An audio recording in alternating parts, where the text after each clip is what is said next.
All right, we're starting now. Today I'll be doing a presentation on the composer Antonin Dvorak. Dvorak was born September 8th, 1841 in Bohemia, which is modern-day Czech Republic. He was part of the late Romanticism era in the 19th century.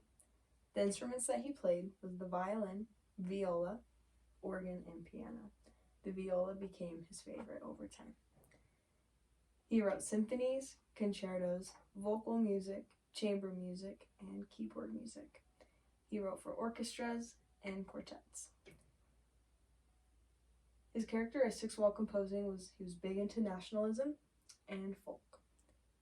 His most popular works was his Ninth Symphony from the New World in 1893, Slavonic Dances, 1878 and 1887, his Requiem in 1890, and the American String Quartet. He grew up in the small village in Bohemia, and here's where he received violin lessons from the village teacher, Joseph Spitz. From an early age, Dvorak had a passion for music, and at 12 years old, he moved in with his uncle and studied the organ.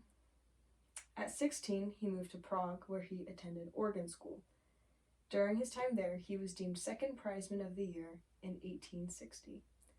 In 1862, he joined the National Theatre at Prague, where he played the violin in their orchestra. Here, he wrote his first successful piece, The Airs of the White Mountain. At 32 years old, he decided to quit the orchestra and become a conductor.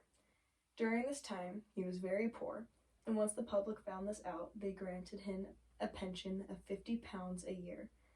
This is equivalent to $63 and in today's money, it would be $1,500. Because of this money, Dvorak became noticed by Brahms, a famous German composer. In 1892, he was asked by Jeanette Thurber to be the director of the National Music Conservatory in New York City. When he arrived in New York, he was expected to write an American-themed choir work for Columbus's 400-year anniversary. Because he wasn't given the proper materials, he wasn't able to orchestrate it in time. Instead, he wrote a Te Deum. Te Deum is Latin for Thee, O God, we praise, and these kinds of songs were only played for special occasions. He also played 3 overtures that he had recently written. Critics felt indifferent about Dvorak's pieces, and the New York Times said that he was an extremely bad conductor. In his first year, or a year into his time in New York, he began writing his most successful work, From the New World. At the time, America has yet to produce a respected composer or a sense of American style. Dvorak was set on creating a name for American music, and he had an idea of how he was going to do that.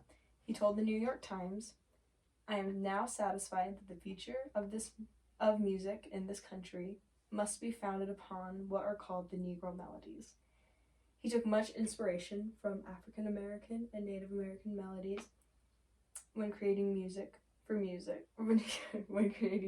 New World, and he encouraged others to do the same.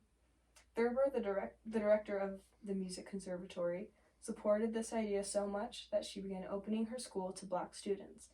You can imagine how big of a deal this was, with it being a little over 30 years after the Civil War. In 1893, Dvorak spent his summer vacation in rural Spildale, Iowa. Here he polished his symphony From the New World, as well as the American String Quartet in Major F. Dvorak and his family returned to New York for his second year at the conservatory.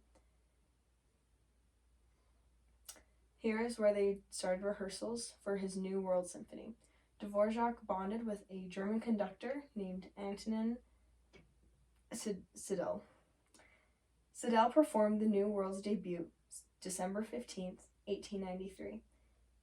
It was said that the crowd couldn't wait until the final note to burst into applause. Everyone was shouting Dvorak's name.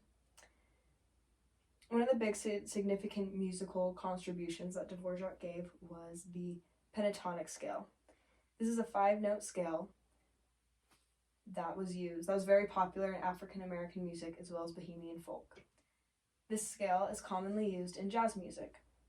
Something Dvorak also did was show the world that the United States could produce incredible music. Dvorak died May 1st, 1904, and according to his obituary, as his wife brought him dinner, Dvorak fainted and ceased to wake up. We now believe that his death was from the flu. And that is Dvorak.